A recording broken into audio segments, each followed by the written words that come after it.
Oke guys, di bagian ini kita melihat video ini sedang viral, di mana penjaga kos ini mondar-mandir dan bahkan dia mengecek jendela di sebelah kamar korban. Lalu siapakah yang menginap atau menyewa kos-kosan di sebelah kamar korban ini? Pantas saja pihak kepolisian itu menduga atau mencurigai bahwa penjaga kos ini juga mungkin mengetahui, jangan-jangan juga malah ikut serta. Assalamualaikum warahmatullahi wabarakatuh. Balik lagi di channel Seno TV.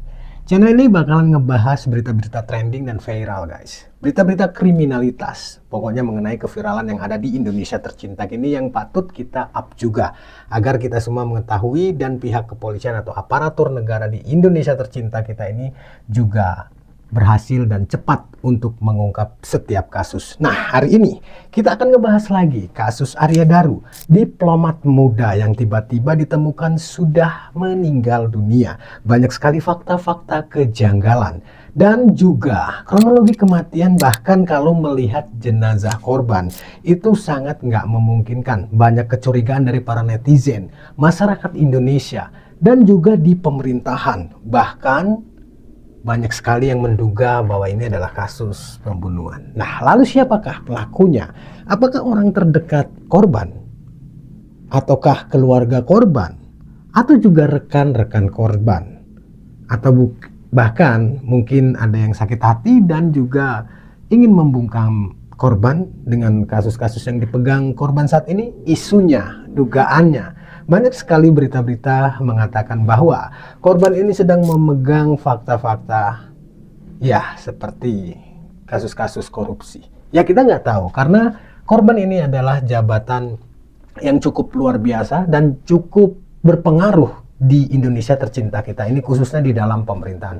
Nah, hari ini kita akan ngebahas di mana pihak kepolisian ini mencurigai, ini dugaan ya guys. Ya pihak kepolisian kalau nggak menduga, mencurigai dan menangkap.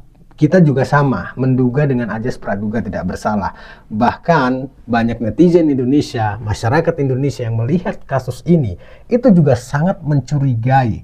80% bahkan 90% mencurigai penjaga kos. Kita lihat dulu videonya lalu kita bahas kembali. Ini dia videonya.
Oke guys, dari segmen pertama ini kita bisa ngelihat penjaga kos ini mondar-mandir bolak-balik dan bahkan membawa sapu kalau nggak salah.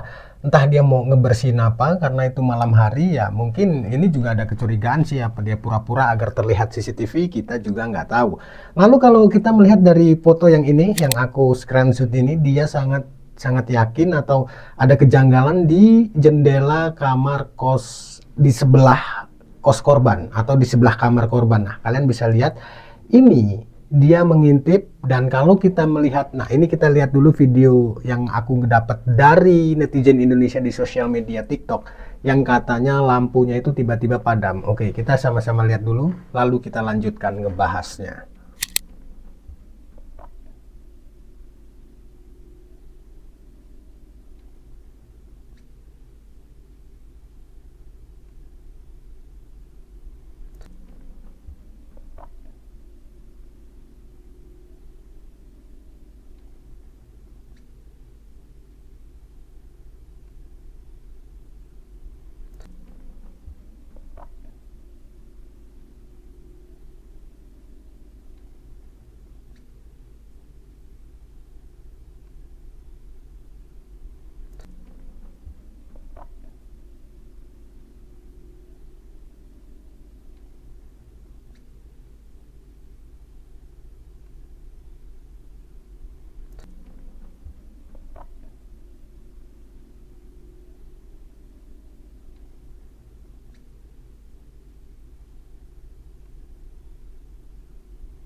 Kalau kita ngelihat video yang kedua ini memang ada benarnya, karena lampunya itu padam. Tapi kita juga nggak tahu apakah itu CCTV yang lalu atau yang sama dengan kejadian, kita juga nggak tahu. Hanya pihak kepolisian yang mengetahui semua fakta-fakta, karena tidak semuanya itu dipublikasi, seperti halnya kasus-kasus lainnya. Sebenarnya kita para netizen masyarakat Indonesia itu ingin kepastian apakah korban ini bunuh ataukah juga pembunuhan. Tapi mayoritas warga Indonesia, netizen Indonesia, dan juga kerabat-kerabat korban ini menduga bahwa ini adalah kasus pembunuhan. Tapi kalau kita ngelihat dari jenazahnya itu sangat ngeri banget, guys. Mulutnya dibungkam, telinganya ditutup, dan matanya juga ditutup. Bahkan kalau kita melihat sekilas itu seperti baja itu seluruh. Padahal kalau kita seksama ngelihat itu ada lapisannya, guys. Jadi lapisan terbungkamnya mulut dulu, baru terbungkamnya mata, dan juga tertutupnya telinga, barulah dilakban semuanya. Artinya ada apa dengan jenazah korban, atau ada apa dengan korban semasa hidupnya? Apakah dia pengendali sesuatu hal dalam kasus atau juga fakta-fakta yang dia pegang di pusat atau di pemerintahan Indonesia kita ini? Kita juga nggak tahu. Ini hanyalah dugaan. Sementara warga Indonesia, masyarakat Indonesia, netizen Indonesia terus mengap kasus ini agar pihak kepolisian, Pak Kapolri, Bapak Listio Sigit segera menangani kasus ini dengan cepat dan menangkap siapakah pelakunya. Ya mungkin guys, kalau kita ngebahas mengenai penjaga kos, kita ke daerah kita saja sendiri, kita memiliki atau dekat dengan kos-kosan yang ada penjaganya. Secara otomatis penjaga itu 24 jam pasti dia melihat siapa-siapa saja yang keluar dan masuk dari kos-kosan tersebut. Namanya juga penjaga kos yang sudah dibayar untuk memelihara kos tersebut, seperti kebersihan dan juga tamu-tamu yang datang dan juga konsumen yang ngekos di tempat jaganya. Nah, kalau di malam itu penjaga kos ini sangat aktif banget, guys. Jadi artinya siapa yang masuk dan siapa yang keluar itu penjaga kos tahu.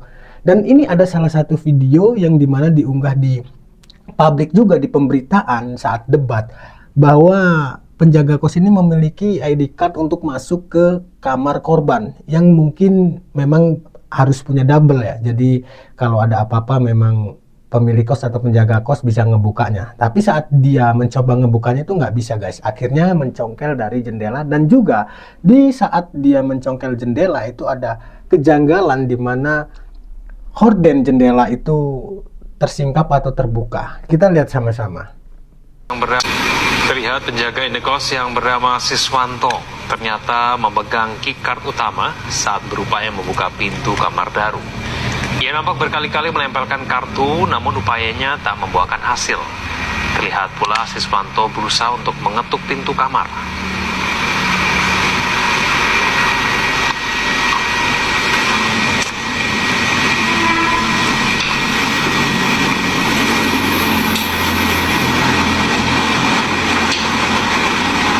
Kemudian selama proses pencongkelan jendela ada gerakan gorden yang mencurigakan.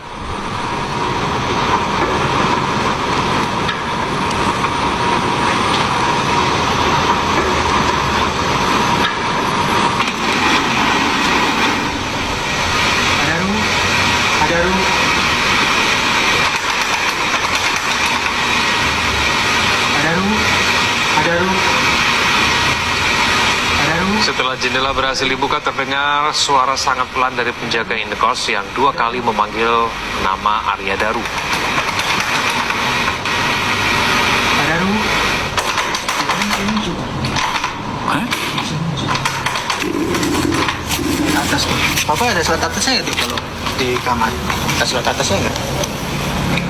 Oh ini mungkin. Nah, enggak itu di kamar. Ada surat atasnya nggak? Oh ini mungkin. Nah, enggak itu. Oh, Tuh kan? oh udah. Oh.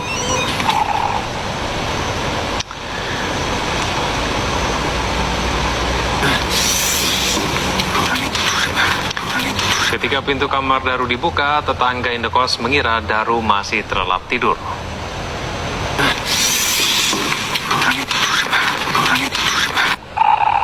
Ya, oke. Itu sudah ada penjelasannya dari salah satu pemberitaan, di mana pemberitaan itu juga menjelaskan ada salah satu kejanggalan di hordeng, dan juga kita lihat raut wajah si penjaga kos ini seperti ada rasa ketakutan dan stres. Tapi saat ini dalam pemeriksaan guys, wajar saja pihak kepolisian menduga bukan dialah pelakunya, tapi menduga sosok penjaga kos ini melihat ataupun mengetahui kejadian itu terjadi. Kita pikir dengan logika, di malam kejadian hanya penjaga kos ini yang mondar-mandir mengecek, membawa sapu, dan artinya siapa-siapa yang di dalam kos itu dia tahu. Bahkan dia mengecek kamar sebelah korban. Dan siapakah yang kos di kamar sebelah korban ini? Yang saat ini masih menjadi misteri yang memang tidak dipublikasikan oleh pihak kepolisian demi kepentingan ataupun kelancaran penyidikan. Dan kita semua akan tunggu sama-sama. Kasus ini guys adalah kasus yang menyangkut seorang diplomat muda, Kemenlu, yang artinya Kementerian Luar Negeri, yang dimana Kementerian Luar Negeri ini mungkin, kalau nggak salah ya, kalau salah bisa kalian komentar di kolom komentar, bagian untuk luar negeri ya, seperti halnya keuangan-keuangan yang masuk dan keluar dari Indonesia tercinta kita ini. Mungkin Kemenlu ini atau korban ini mengetahuinya uang siapa-siapa yang ada di luar negeri yang disimpan oleh para koruptor di Indonesia tercinta kita ini guys. Dan kalau kita melihat pemberitaan lainnya bahwa korban ini menyimpan salah satu kunci atau menjadi saksi ahli dalam kasus perdagangan orang. Wow, ini yang sangat luar biasa. Pantas saja dia meninggal dunia. Tapi kita masih menduga guys, ini hanyalah ajas praduga tidak bersalah. Wajar saja kita bisa menduga, mencurigai, namun dengan ajas praduga tidak bersalah. Jangan-jangan korban ini dibunuh. Dan siapakah orangnya? Ya mungkin orang yang dia kenal, orang dekatnya sendiri, rekan kerjanya, atau juga kita nggak tahu apakah pembunuh bayaran. Yang pasti saat ini pihak kepolisian masih mencurigai dan menduga penjaga kos ini mengetahui semuanya, namun dia tetap bungkam. Dan kita lihat apakah pihak kepolisian, Mabes Polri, Bapak Listio Sigit, Kapolri kita, bisa menuntaskan kasus ini seperti halnya kasus Ferdy Sambo yang mungkin sangat berat saat itu. Tapi ini lebih berat lagi. Ini halnya seperti kasus Munir, Kartus Marsinah. Nah, mungkin seperti itu. Yang pelakunya nggak tahu sampai saat ini juga belum ketangkap guys. Berapa pihak kepolisian Indonesia semoga bisa menangani kasus ini. Dan kita terus up kasus ini guys, supaya kasus ini nggak hilang begitu saja seperti kasus-kasus lainnya yang sangat luar biasa dan akhirnya menghilang tanpa adanya pelaku. Yuk kita share video-video mengenai kasus diplomat muda Arya Daru. Al-Fatihah untuk korban, semoga husnul khotimah dan semoga pelakunya tertangkap kalau memang ini kasus pembunuhan. Kita lihat dari pihak kepolisian bagaimana akhir ending dari kasus ini. Salam sehat untuk semuanya. Wabillahi taufiq wal hidayah. Wassalamualaikum warahmatullahi wabarakatuh.